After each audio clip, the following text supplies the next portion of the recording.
हर हर महादेव साथियों, आप सभी का अपने चैनल लव यू जिंदगी में तहे दिल से स्वागत है। आप सुन रहे हैं अपनी पसंदीदा कहानी सुहानी सी एक लड़की। अब तक आपने सुना कि सत्यम जी और सुहानी की शादी के बारे में डिस्कस कर रहे थे। नो डैड, मुझे नहीं लगता कि उम्र कोई मैटर करता है। Age is just a number, Suhani ने आराम से कहा। गुड, मुझे तुमसे इसी रिप्लाई की आशा थी। तब तो वह लड़का सबसे ज्यादा बेटर रहेगा जो कि मैंने तुम्हारे लिए चुना है। उसकी उम्र ज्यादा नहीं है, बस 32 साल है। तुम दोनों के बीच केवल 12 साल का अंतर रहेगा। सत्यम जी आगे खुश होते हुए बोले। उनकी बात सुनकर सुहानी जहां समझने की कोशिश कर रही थी, वहीं पर सिया जी और समय दोनों का खून खोल रहा था। इस लड़की का दिमाग तो चने के खेत में चरने गया है, लेकिन डैड को क्या हो गया है? ओ क्यों इस तरह की बहकी बहकी बातें कर रहे हैं? पता नहीं, मुझे लगता है कि बेटी को मेंटल एसाइलम छोड़ने से पहले खुद वहां की सैर करना चाहते हैं। सिया जी खतरनाक नज़रों से सत्यम जी की तरफ देख रही थी, लेकिन सत्यम जी को आज उनकी नज़रों का कोई असर ही नहीं हो रहा था। वह तो केवल सुहानी से बात करने में बिजी थे। बाकी सब कुछ मैंने देख लिया है। लड़का अच्छा कमाता खाता है, अच्छा खासा परिवार है। कुल मिलाकर 8 लोग उसके घर में है। अपने घर की तरह खाली दरो दीवार तुम्हें काटने के लिए नहीं दौड़ेंगे। दिन भर तुम्हारा टाइम काम करने में बीत जाएगा, इसलिए समय की किल्लत भी तुम्हें नहीं रहेगी। 4 बहनों का इकलौता भाई है, रहने के लिए घर है और सारी जिम्मेवारी उसी के ऊपर है, इसलिए उसे शादी की जल्दी जरूरत है। अगर तुम बेटर फील करो तो मैं आज उसको शाम को उसे बुलवा लेता हूँ। पहले तुम उसे देख लो, बात कर लो, अच्छी तरह से समझ लो। तुम्हें पसंद आ जाएगा तो हम आगे बात करेंगे, सत्यम जी ने कहा। You are best dad. Suhani अपनी चेयर से उठकर सत्यम जी के गले लग गई थी। आई नो, सत्यम जी के होठों पर रहस्यमयी मुस्कुराहट थी। सत्यम जी की बात सुनकर तो सुहानी के मन में लड्डू फूटने लगे थे। उसकी सहेली कुसुम और कुमुद के पापा ने तो एक बार भी उनकी मर्जी जानना जरूरी नहीं समझा था, लेकिन उसके डैड तो उसे ना सिर्फ लड़के से मिलवा रहे थे बल्कि उसकी मर्जी का भी ध्यान रख रहे थे। इससे ज्यादा सुहानी को क्या चाहिए था?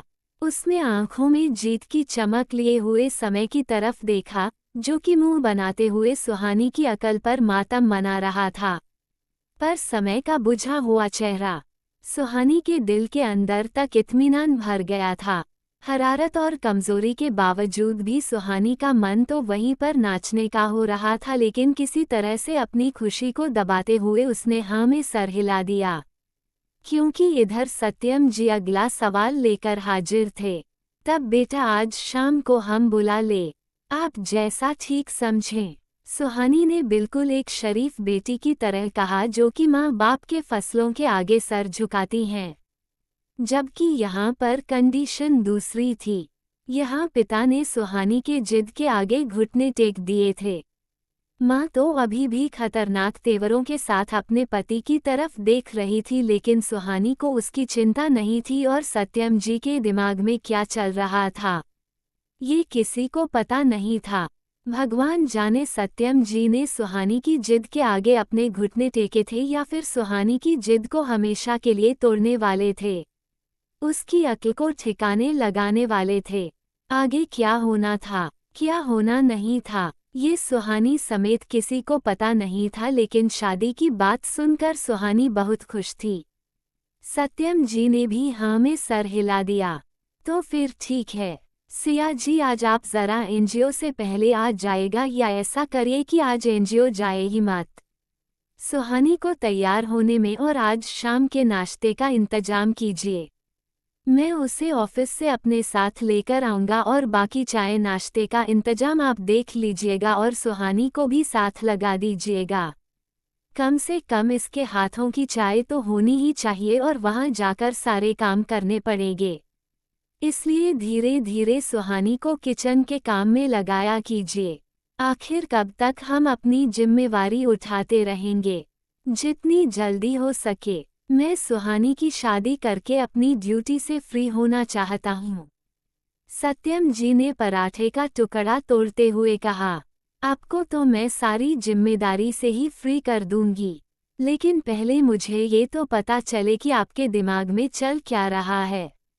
सिया जी ने आंखें छोटी करके धीरे से सत्यम जी के नजदीक आते हुए पूछा, जिसके जवाब में सत्यम जी ने टेबल के नीचे से सिया जी का हाथ पकड़कर हल्के से दबा दिया, जिसका इशारा था कि वो काफी सोच समझकर यह काम कर रहे थे। सत्यम जी को इतना ओवर कॉन्फिडेंट देखकर सिया जी भी सोच में पड़ गई थी। उनकी प्लानिंग बाद में पूछने का सोचकर सिया जी ने भी हाँ में सर हिला दिया, लेकिन समय के पसीने छूट रहे थे। जितने हैरत के झटके वह खा चुका था, अब उसे झटके खाने की हिम्मत नहीं थी। बहुत कुछ पूछना चाहता था, लेकिन सत्यम जी ने जितना उसे डांट दिया था तो अब वह आगे बोलने की भी हिम्मत नहीं कर पा रहा था। वह हैरान और परेशान नज़रों से सुहानी की तरफ देख रहा था, जो कि हल्के हल्के मुस्कुराते हुए पराठे का टुकड़ा अपने मुंह में डाल रही थी। बहुत बार सुना था कि लोग प्यार में अंधे होकर गुलाब जामुन और लाल अंगारों में फर्क नहीं कर पाते। लाल अंगारे को गुलाब जामुन समझकर मुंह में डाल लेते हैं, जिसके कारण पूरा मुंह जल जाता है। इसी कारण तो मोहब्बत के देवता को अंधा कहा गया है, लेकिन यहाँ पर तो प्यार का भी अंधापन नहीं है। भगवान जाने इस लड़की के दिमाग में इतना अंधकार क्यों छाया हुआ है, जो ये खुद अपना पैर कुल्हाड़ी पर रखने चली है। इसी को कहते हैं जानबूझकर आग में कूदना। लेकिन जब कोई आग में कूदने की तैयारी कर ही चुका है तो उसे बचाने की क्या जरूरत है। चल भैया, पीछे से धक्का ही दे देते हैं, अच्छे से समझ में आ जाएगा। समय ने सुहानी की हालत पर अफसोस जताते हुए अपने मन में कहा। जहां समय अपने मन में सुहानी की अकल पर मातम मना रहा था, वही सुहानी का दिमाग अब तेजी से शाम को पहनने के लिए ड्रेस फाइनल कर रहा था। आखिर उसकी पहली डेट जो थी। नाश्ते के बाद सुहानी अपने कमरे में चली गई और सत्यम जी आराम से डाइनिंग टेबल से हटकर सोफे पर बैठ गए।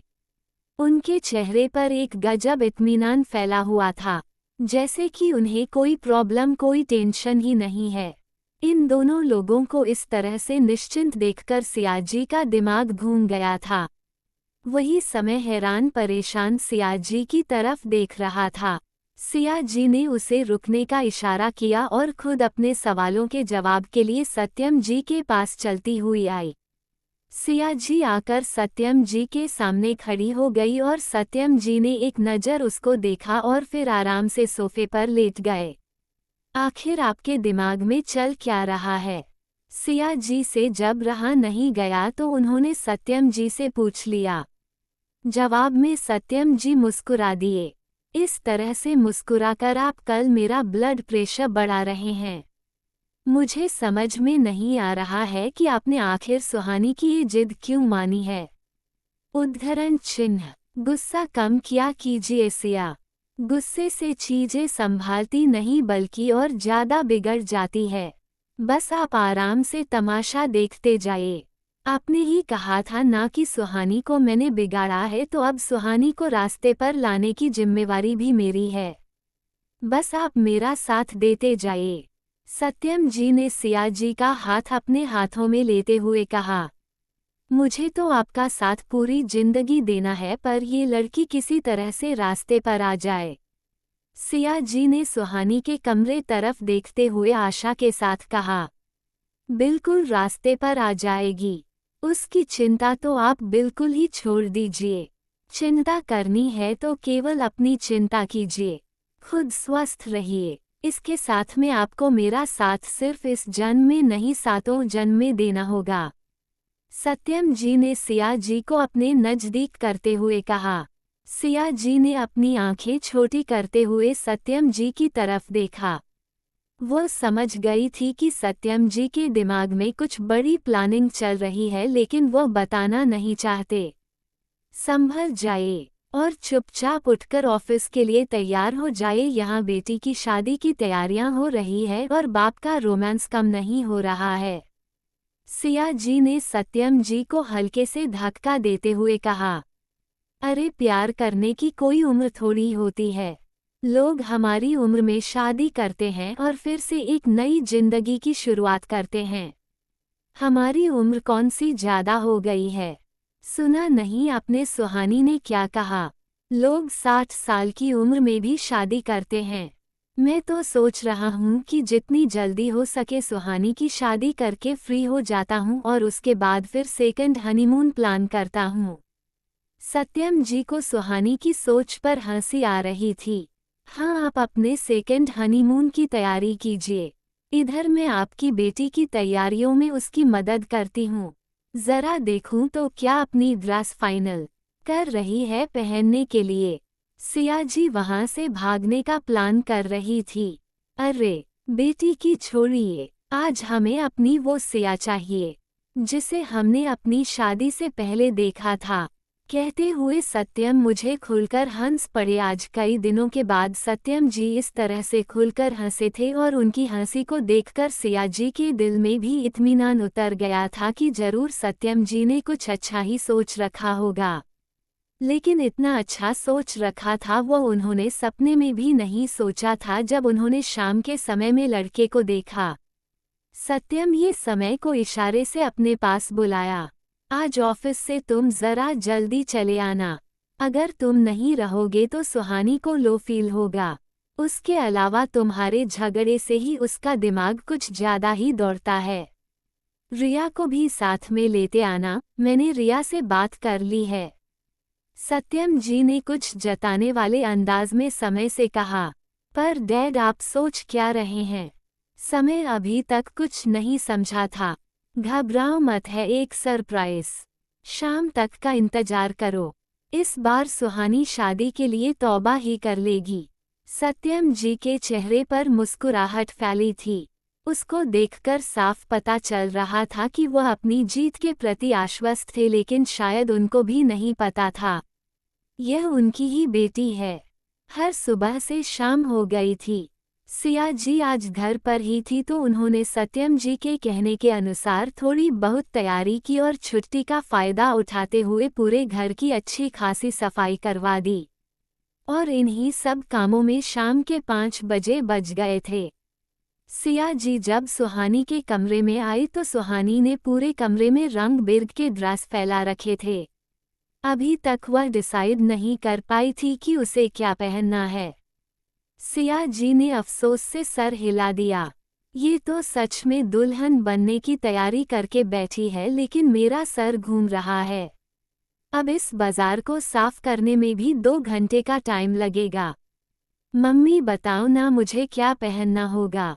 सुहानी ने सिया जी को दरवाजे के पास खड़े देखकर पूछा। शादी मुझे नहीं तुम्हें करनी है। अपनी ड्रेस तुम खुद फाइनल करो। सिया जी रूठे रूठे बोली। मम्मी दुल्हन के कपड़े सेट करने में कई लोग मदद करते हैं, तुम भी मेरी मदद कर दो ना प्लीज, सुहानी ने रिक्वेस्ट करते हुए कहा। मन मारकर सिया जी ने उसे एक रॉयल ब्लू का खूबसूरत सा गाउन थमा दिया। थैंक यू, तैयार होकर नीचे किचन में आ जाना। तुम्हारे डैड ने कहा है कि चाय आज तुम्हारे ही हाथों की होगी। सिया जी ने कुछ जताते हुए कहा। पर मुझे तो चाय बनानी आती नहीं। सुहानी सोच में पड़ गई थी, फिर अचानक से उसके दिमाग की बत्ती जल उठी। मुझे नहीं आती तो क्या हुआ, गूगल बाबा को तो आती होगी ना। आखिर गूगल बाबा और यूट्यूब किस दिन काम आएंगे। जय हो गूगल बाबा की। प्लानिंग दिमाग में आते ही सुहानी के होठ मुस्कुरा उठे थे। ठीक है, आप जाइए, मैं कपड़े बदल कर आती हूँ।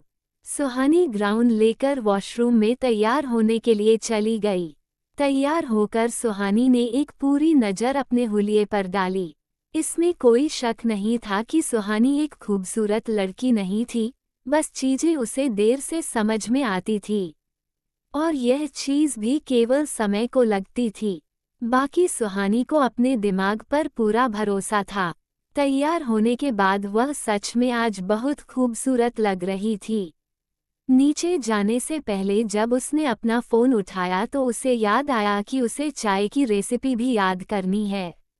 वो अपना फ़ोन अनलॉक कर रही थी तभी अचानक से उसके फ़ोन पर कुमुद का फ़ोन आना शुरू हो गया। कुमुद का फ़ोन देखकर सुहानी का तो दिल और खुशी से झूम उठा। उसने बिना एक पल की देरी लगाए हुए फ़ोन रिसीव कर लिया। लेकिन उधर से कुमुद की आवाज़ सुनकर सुहानी बिल्कुल शांत पड़ गई थी। आखिर ऐसा क्या कहा था कुमुद ने कि सुहानी बिल्कुल चुप हो गई थी। अब क्या होगा सुहानी के शादी वाले फैसले का, पर जो भी होगा बाद ही मज़ेदार होगा। जानने के लिए बने रहे अगले भाग तक। तब तक के लिए वीडियो को लाइक और चैनल को सब्सक्राइब करना मत भूलिएगा। खुश रहिए, स्वस्थ रहिए, मस्त रहिए और यही यूट्यूब पर मिलते हैं अगले भाग के साथ। हर हर महादेव।